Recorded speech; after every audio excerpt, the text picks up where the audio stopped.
পতনের শেষ সময়েও অতিরিক্ত বল প্রয়োগ এবং রক্তপাতে ক্ষমতা ধরে রাখতে চেয়েছিলেন শেখ হাসিনা। আন্তর্জাতিক অপরাধ ট্রাইব্যুনালে দাখিল করা এক তদন্ত প্রতিবেদনে উঠে এসেছে তথ্যটি। 227 জনকে হত্যার লাইসেন্স পেয়ে গেছে। সোশ্যাল মিডিয়ায় এমন অডিওর প্রমাণ পেয়েছে ট্রাইব্যুনাল।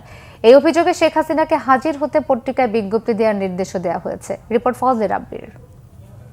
জুলাই আন্দোলনে কোমলমতি শিক্ষার্থীদের ওপর নির্বিচারে গুলি চালায় আইন শৃঙ্খলা রক্ষাকারী বাহিনী, যাতে চাংখারপুলে গুলিবিদ্ধ হয়ে প্রাণ হারান 10ম শ্রেণীর শিক্ষার্থী আনাস সহ 6 জন। ওই মামলার তদন্তের চূড়ান্ত প্রতিবেদন ট্রাইব্যুনালে দাখিল করল প্রসিকিউশন।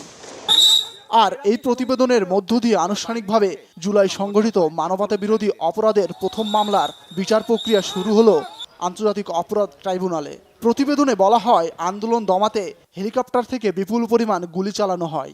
যারা সরাসরি চাইনিজ রাইফেল ব্যবহার করে মানুষকে হত্যা করেছে, ভিডিও ফুটেজে যাদেরকে আইডেন্টিফাই করা গেছে, তাদেরকে আমরা বিচারের জন্য সোপর্দ করেছি। পাশাপাশি তাদের যারা সুপিরিয়র কমান্ডার ছিল, অর্থাৎ ঢাকা মহানগরীর পুলিশ কমিশনার হাবিবুর রহমান, সুদীপ কুমার এবং ইমরুল, এই সমস্ত যারা সরাসরি নির্দেশ দিয়ে মানুষকে হত্যা করেছিলেন, যারা উপস্থিত থেকে নির্দেশনা দিয়েছেন, যারা পাশে থেকে ফ্যাসিলিটেট করেছেন, এই সমস্ত লোকদেরকে আমরা বিচারের জন্য আজকে সোপর্দ করেছি।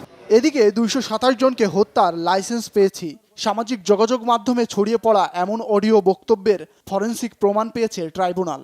কন্টেম্পট প্রসিডিংসে সাধারণত নোটিশ জারি হওয়ার পরে পত্রিকাতে বিজ্ঞপ্তি দেওয়ার প্রয়োজন হয় না, কিন্তু স্বচ্ছতার স্বার্থে, আন্তর্জাতিক মানদণ্ড রক্ষা করার স্বার্থে কেউ যাতে প্রশ্ন তুলতে না পারেন, সে কারণেই এই আসামিদেরকে কন্টেম্পট প্রসিডিংসে হাজির হওয়ার ব্যাপারে পত্রপত্রিকায়, দুটো বহুল প্রচালিত পত্রিকায় বিজ্ঞপ্তি দিয়ে তাদেরকে আদালতে হাজির হওয়ার জন্য নির্দেশ যেটা দিয়েছেন, সেটার নোটিফিকেশন আকারে পত্রিকায় ছাপার নির্দেশ দিয়েছেন। সেটাও আগামী 3 তারিখে ফার্দার আদেশের জন্য আসবে। আন্তর্জাতিক মানদণ্ড বজায় রেখে করা হয়েছে তদন্ত, এ দাবি করে চিফ প্রসিকিউটর জানান, প্রতিবেদনটির মাধ্যমে বিশ্বের যে কোনো আদালতে শেখ হাসিনার মানবতা বিরোধী অপরাধের প্রমাণ করা সম্ভব।